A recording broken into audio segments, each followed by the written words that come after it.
Wow, wow, wow, ladies and gentlemen. We've got some absolutely breaking official news.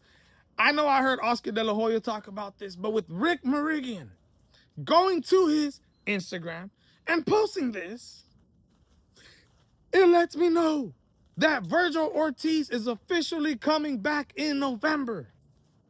They've got something lined up, ladies and gentlemen. November, Vergil Ortiz returns to what is one of the most stacked divisions in the sport of boxing, the junior middleweight division, 154 pounds. Jerome Boots Ennis came in this division, beat Xander Zayas, WBO, WBA, junior middleweight champion, and has caught it on fire.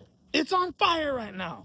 And at first, it looked like guys like Sebastian Fundora and Josh Kelly were trying to put cold ice, trying to pour water to turn off the fire in this division.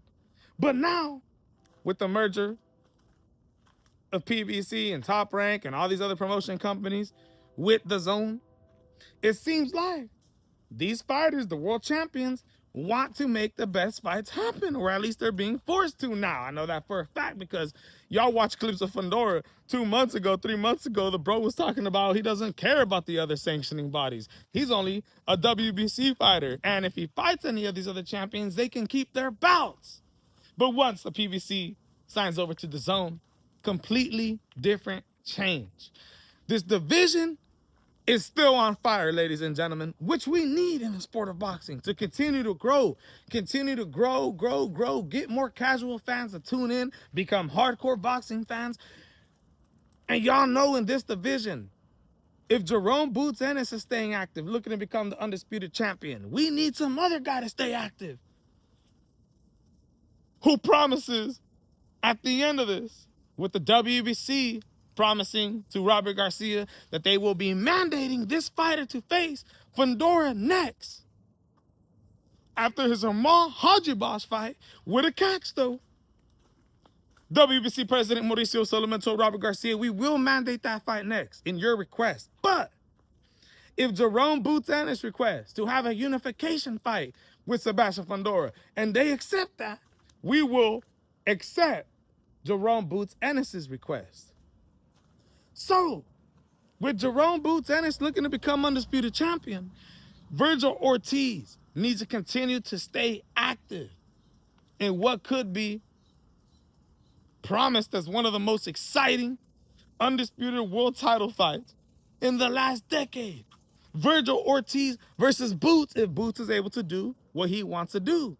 So Vergil Ortiz is going to have to stay active, ladies and gentlemen. And with Rick Mirigian going to Instagram and posting this, he's back. The question now becomes, who is Vergil Ortiz going to fight, bro? Who is he going to fight? They said they want this man to face somebody who's a top 5 rated fighter.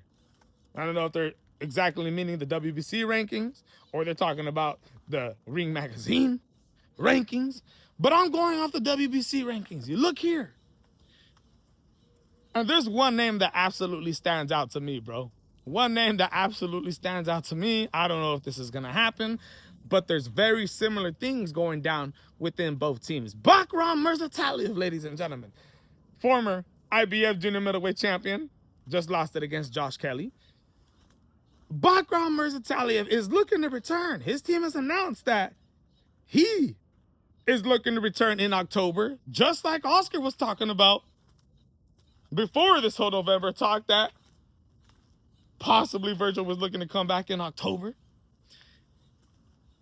And also, Bakhram Mirzataliyev's team said it's going to be against a top-rated fighter with a very recognizable name. Now, they said they were trying to schedule that fight to be in Russia, but with Vergil Ortiz coming out with this breaking news and them saying that they're trying to face a top 5 rated fighter, both teams are saying that, I can't help to think to myself, is this possibly the fight? Is Bakhram Mirzataliev versus Vergil Ortiz going down? If it is, my goodness, is this going to be an absolutely exciting fight? If it's not, then we move on. Who can it be? I like to bring up the name Tzsyu because we all know Errol Spence Jr. was a fight that Vergil Ortiz wanted. Don't forget, Vergil Ortiz said that would be his dream fight, to fight a guy like Errol Spence Jr. But what happened? Tzsyu just beat the man. But that was at 160 pounds. Will Tzsyu come to 154 to fight Vergil Ortiz for the WBC interim junior middleweight title? A fight that they try to set up back in 2024, years and years later. Is that the fight that's going to be made? I don't know. Will it be against, yo, man, Xander Zayas? Ladies and gentlemen, could it be?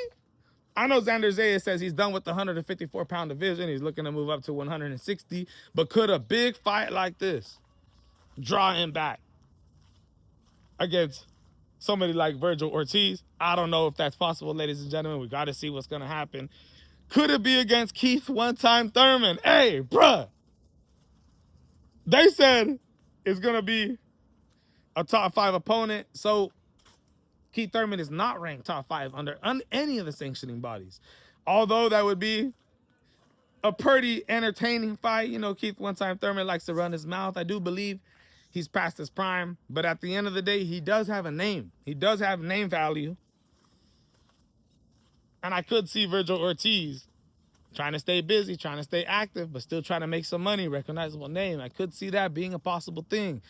I don't know if that's actually going to happen, though. We got to wait to see. A lot of fights for Vergil Ortiz to choose from. Jamel Charlo, hey, don't even get me excited like that. Don't even get me excited. I don't think that's possible neither. Jamel Charlo, that dude should have a tune-up fight before he freaking decides to come back, bro. But if it's straight with Vergil Ortiz, oh my goodness, ladies and gentlemen. All I know is that I'm absolutely excited. We have yet to see who this man is going to face. There's a lot of names out there that make sense in this current position right now. Hey, Bakhram versus Talib, I think that makes absolute sense to me. He's a fighter who's trying to get, you know, another IBF world title shot. The problem is Jerome Boots Ennis is looking to fight Josh Kelly. And if Jerome Boots Ennis beats Josh Kelly, Bakhram isn't going to get that shot, even if he's ordered or some type of petitions to be next in line. No. Due to the fact that Jerome Boots Ennis, if he beats Josh Kelly, he's going to want to unify with Sebastian Fundora.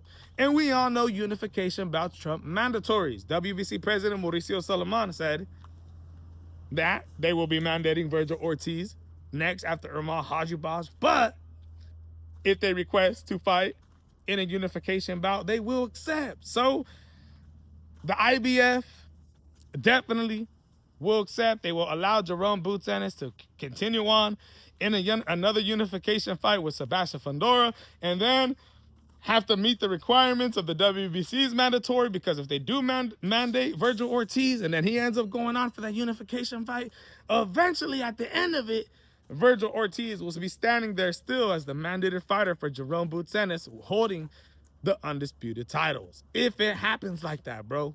But it's some absolutely breaking news, man. A lot to be excited about in this division. Let's see how it all ends up turning out. Vergil Ortiz, who's this man going to fight? Bakhram versus Talib is going to have to sit on the sidelines as Jerome Boots Ennis is looking to become undisputed. Vergil Ortiz is sitting on the sidelines. Hey, why don't we match these fighters up? Why don't we throw them in the ring together? My goodness, would that be an exciting fight? Let me know in the comments what you guys think, though. Let me know who you guys think Vergil Ortiz is going to fight. The man is returning in November. It's official. I can't wait. I can't wait for this division to continue going off. That's one of the most stacked, most action-packed filled divisions with a lot of promising fights, man. Let me know what you guys think, though.